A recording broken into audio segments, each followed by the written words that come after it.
Hello students, आज बात कर रहे हैं loss of energy in sharing of charges. दो कैपेसिटर है हमारे पास। एक कैपेसिटर C1 है, इसको V1 वोल्ट तक चार्ज किया गया है। एक कैपेसिटर C2 है, इसको V2 वोल्ट तक चार्ज किया गया है। ये दो अलग अलग कैपेसिटर है, C1 C2 अलग अलग वोल्ट तक चार्ज किए गए।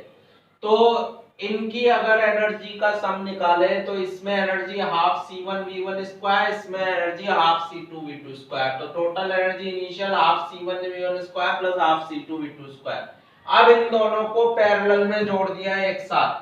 तो जब दो कैपेसिटर को पैरेलल में जोड़ देते हैं तो आपने पढ़ रखा है प्रीवियस लेक्चर में कि इनमें एक कॉमन पोटेंशियल आ जाएगा। चार्ज फ्लो करेगा हायर वोल्टेज से लोअर वोल्टेज तक, जब तक दोनों का चार्ज सेम ना हो जाए, जिसे हम क्या कहते हैं, कॉमन पोटेंशियल।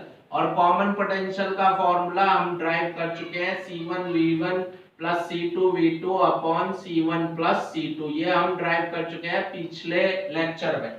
तो अगर मैंने इन दोनों को जोड़ दिया है तो कॉमन पोटेंशियल आ जाएगा। एक चार्ज फ्लो करेगा एक से दूसरे तक। तो अब फाइनली इनकी एनर्जी कितनी हो जाएगी, half C1V square plus half C2V square. V क्या हो जाएगा आपके पास, दोनों में सेम हो जाएगा कॉमन पोटेंशियल। तो V स्क्वायर कॉमन ले लीजिए, तो half C1 plus C2V square. आप V की वैल्यू सब्स्टिट्यूट कर दीजिए, C1V1 plus C2V2 upon C1 plus C2 का होल स्क्वायर। एक C1 प्लस C2 से एक C1 प्लस C2 कट गया, क्योंकि स्क्वायर है तो दो है यहाँ पर। तो एक कट गया, एक बच गया नीचे। तो ये फाइनल आपके पास इलेक्ट्रोस्टैटिक एनर्जी आ गई जब दोनों को आपस में कनेक्ट कर दिया। अब लॉस ऑफ एनर्जी निकालनी है तो इनिशियल माइनस फाइनल या फाइनल माइनस इनिशियल, कोई सी भी करके देख लीजिए। तो मैंने करा है इनिशियल माइनस फाइनल। इनिशियल ये गई माइनस फाइनल ये वाली, दोनों को सब्ट्रैक्ट करेंगे, 1/2 कॉमन आ गया। C1 प्लस C2 एलसीएम आ गया आपके पास। तो C1 प्लस C2 यहाँ भी मल्टीप्लाई जाएगा, C1 प्लस C2 यहाँ भी मल्टीप्लाई जाएगा, माइनस C1V1 प्लस C2V2 का होल स्क्वायर। अब इसे सॉल्व करिए, C1 square V1 square plus C1 C2 V1 square plus C2 C1 V2 square plus C2 square V2 square. इसे खोलिए, a प्लस b का whole square, a square plus b square plus 2ab। Minus है बाहर तो सब जगह minus आ जाएगा। ये इससे कट गया, ये वाली टर्म इससे कट गई। सभी में तीनों में C1 C2 C1 C2 C1 C2 क्या आ रहा है, कॉमन आ रहा है। तो यहां से क्या बचा, V1 स्क्वायर, यहां से क्या बचा, V2 स्क्वायर, और क्या बचा 2V1 V2। तो ये आ गया आपके पास। तो ये a square plus b square minus 2ab, a minus b का होल स्क्वायर। तो ये एक्सप्रेशन आया डेल्टा यू। डेल्टा यू यानी कि चेंज इन एनर्जी हमारे पास आ गई है। तो चेंज इन एनर्जी का एक्सप्रेशन दोबारा लिख देता हूं मैं आपके लिए। तो डेल्टा यू आया आपके पास C1 C2 upon 2 C1 plus C2 V1 minus V2 का होल स्क्वायर। अब यहाँ देखिए कैपेसिटेंस कभी नेगेटिव नहीं होती, और ये होल स्क्वायर टर्म है, यानी कि ये टर्म कैसी आई, पॉजिटिव। इसका मतलब U initial is greater than U final, क्योंकि मैंने U initial minus U final करा था तो वो पॉजिटिव आई। इसका मतलब इनिशियल एनर्जी ज्यादा थी और फाइनल एनर्जी क्या हो गई, कम हो गई। मतलब आपके पास जब भी दो कंडक्टर या दो कैपेसिटर जो अलग अलग वोल्टेज तक चार्ज है उनको आपस में कनेक्ट करोगे तो लॉस ऑफ एनर्जी आएगी, एनर्जी लॉस होगी। तो loss of energy in the form of heat and light, that is electromagnetic radiation।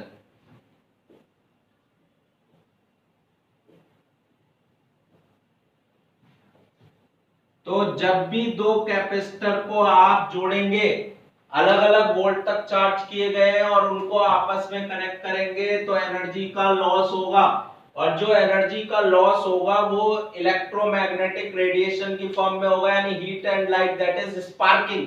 दो कैपेसिटर अलग अलग वोल्ट तक चार्ज करिए या दो कंडक्टर को आपस में कनेक्ट करिए थ्रू मेटेलिक वायर या आपस में कनेक्ट करेंगे तो स्पार्किंग होगी, यानी कि इलेक्ट्रोमैग्नेटिक रेडिएशन आएगा।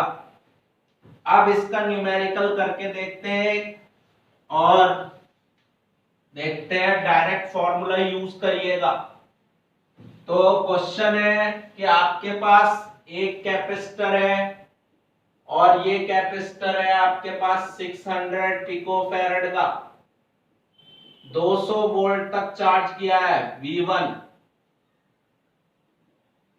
और इसको दूसरे कैपेसिटर से जोड़ दिया हमने C2, ये भी 600 पिकोफैरेड का है, ये लेकिन अनचार्ज है, यानी कि V2 0 अनचार्ज है। ये एनसीईआरटी का क्वेश्चन है। एक 600 पिकोफैरेड का कैपेसिटर 200 वोल्ट तक चार्ज किया गया, दूसरा कैपेसिटर 600 पिकोफैरेड का अनचार्ज है, ये अनचार्ज है यानी इसका वोल्ट 0 है। तो उसने कहा जब दोनों को कनेक्ट करेंगे तो loss of energy, direct formula लगाएंगे आप, C1 C2 upon 2 C1 plus C2 into V1 minus V2 का whole square.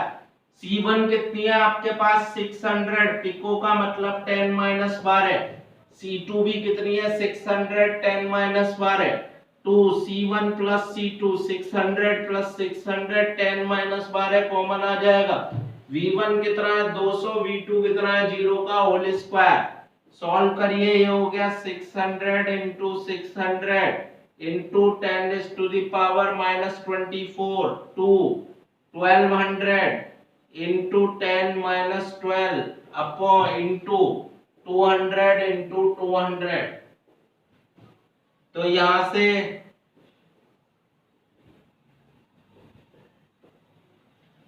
150 into 10 200 into 200 into 10 minus 12, तो ये हो गया आपके पास into 6 into 10 minus 6 joule answer आ गया। तो ये डायरेक्ट फॉर्मूला आप यूज कर सकते हैं।